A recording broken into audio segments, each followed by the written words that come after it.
নমস্কার বন্ধুরা, রিঙ্কু কিচেনে আপনাদেরকে স্বাগত জানাই। চলে এসেছি আজ আমি নতুন একটা রেসিপি নিয়ে। আজকে রেসিপি হচ্ছে রসগোল্লা। আজ আমি আপনাদের কাঁচা আমের রসগোল্লা বানিয়ে দেখাবো। তার জন্য পুরো ভিডিওটা দেখার অনুরোধ রইল।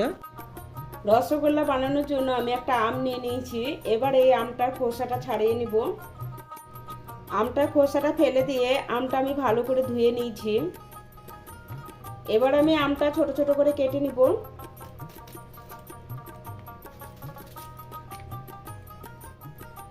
আমটা ছোট ছোট টুকরো করে কেটে নিচ্ছি। এবার একটা মিক্সি জার নিয়ে নিয়েছি।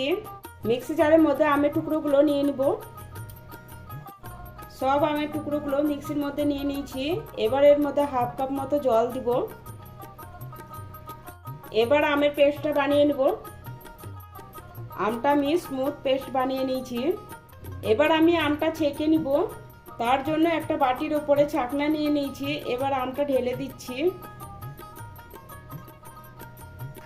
আমটা এভাবে ছেঁকে নেওয়ার কারণে আমের যদি কোনো মোটা অংশ থেকে থাকে সেটা ছাকনির উপরে চলে আসবে। আমটা আমি খুব ভালোভাবে ছেঁকে নিয়েছি। এবার আমের মিশ্রণটা সাইডে রেখে দিচ্ছি। এবার আমি গ্যাসের উপর কড়াই বসিয়ে দিয়েছি। এই কড়াইয়ের মধ্যে দিয়ে দিচ্ছি 1 লিটার দুধ। দুধটা গরম করে ফুটিয়ে নিব। দুধটা ফুটতে শুরু করে দিয়েছে। দুধটা ছানা কাটাবো, তার জন্য যে আমের মিশ্রণটা বানিয়ে রেখেছিলাম সেখান থেকে 2 চামচ দিয়ে দিব। এবার দুধটার সাথে আমের মিশ্রণটা খুব ভালোভাবে মিশিয়ে নিব।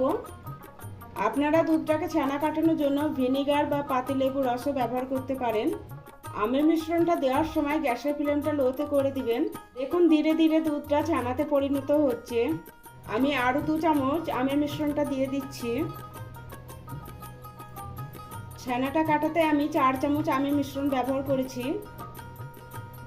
ছানাটা খুব সুন্দর রেডি হয়ে গেছে। এবার আমি ছেঁকে নিব। তার জন্য একটা বাটির ওপর ছাকনা নিয়েছি। ছাকনার উপরে একটা রুমাল দিয়ে দিলাম। এবার ছাকনার উপরে ছানাটা ঢেলে দিচ্ছি।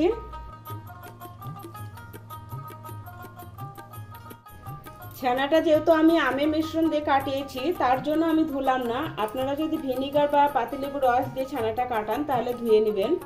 ছানাটাকে এভাবে ঘুরিয়ে ঘুরিয়ে জলটা বার করে নিব। ছানা থেকে জলটা বার করে নিয়েছি। এবার আমি এই ছাঁকনির ওপরে এভাবে ছানার পুটলিটা রেখে দিব 20 থেকে 30 মিনিটের জন্য, যাতে ছানার বাকি জলটা ঝরে পড়ে যায়। রসগোল্লা সিরা বানাবো, তার জন্য গ্যাসের ওপর কড়াই বসিয়ে দিয়েছি। এবার এর মধ্যে দিয়ে দিচ্ছি 1 কাপ মতো চিনি। যে কাপ মেপে 1 কাপ চিনি নিয়েছি ওই কাপ মেপে 2 কাপ জল দিয়ে দিব। এর মধ্যে বাকি আমের মিশ্রণটা দিয়ে দিব। এবার একটু নাড়াচাড়া করে চিনিটা মেল্ট করে নিব। চিনিগুলো খুব ভালোভাবে মেল্ট হয়ে গেছে। এবার এই চিনি সিরার মধ্যে দিয়ে দিচ্ছি 3-4 ড্রপ ফুড কালার। ফুড কালারটা দেওয়ার পর খুব ভালোভাবে মিশিয়ে নিব। আপনারা যদি ফুড কালারটা পছন্দ না করেন তাহলে ব্যবহার করবেন না। ফুড কালারটা দিয়ে চিনি সিরার সাথে খুব ভালোভাবে মিশিয়ে নিয়েছি। গ্যাসের ফ্লেমটা মিডিয়ামে করে দিচ্ছি। চিনি সিরাটা হোক, ততক্ষণ আমি রসগোল্লা বানিয়ে নিব। ছানাটা জল ঝরে গেছে। এবার আমি থালার মধ্যে ঢেলে নিচ্ছি।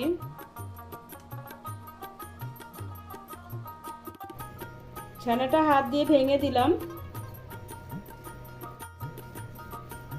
ছানাটা হাতে তেল দিয়ে এভাবে 4-5 মিনিট সময় নিয়ে খুব ভালোভাবে মেখে নিব।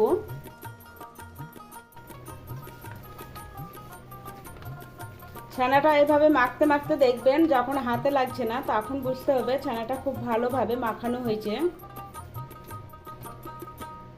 ছানাটা মাখতে খুব একটা বেশি সময় লাগে না, 5 মিনিটেই মাখা হয়ে যায়। এখান থেকে ছোট ছোট লেচি কেটে নেব।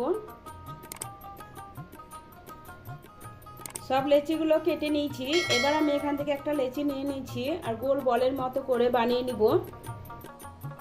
দেখুন আমি একটা রসগোল্লা বানিয়ে নিয়েছি। একইভাবে সমস্ত মিষ্টিগুলো বানিয়ে নিব। একইভাবে সমস্ত রসগোল্লা বানিয়ে নিয়েছি। রসগোল্লা বানানোর সময় খেয়াল রাখতে হবে যাতে কোনো রকমের ফাটল না থাকে। এবার আমি চিনি শিরার কাছে চলে এসেছি। গ্যাসের ফ্লেমটা হাই করে দিলাম। আর এই ফুটন্ত শিরার মধ্যে এবার আমি মিষ্টিগুলো একে একে দিয়ে দিব। সব মিষ্টিগুলো চিনি শিরার মধ্যে দিয়ে দিলাম। এই সময় মিষ্টিগুলো নাড়া যাবে না, কারণ মিষ্টিগুলো খুবই নরম থাকে, ভেঙে যাওয়ার সম্ভাবনা থাকবে। এবার আমি ঢেকে মিষ্টিগুলো 5 মিনিট কুক করে নিব। 5 মিনিট পর ঢাকনাটা তুলে নিলাম। মিষ্টিগুলো দেখুন আগের থেকে সাইজে অনেকটা বড় হয়ে গেছে। এবার একটু হাতা দিয়ে এভাবে করে দিব যাতে রসগোল্লা খুব সুন্দরভাবে ফুলে। গ্যাসের ফ্লেমটা মিডিয়ামে করে দিলাম। এভাবে আমি আরও 15 মিনিট মিষ্টিগুলো কুক করে নিব।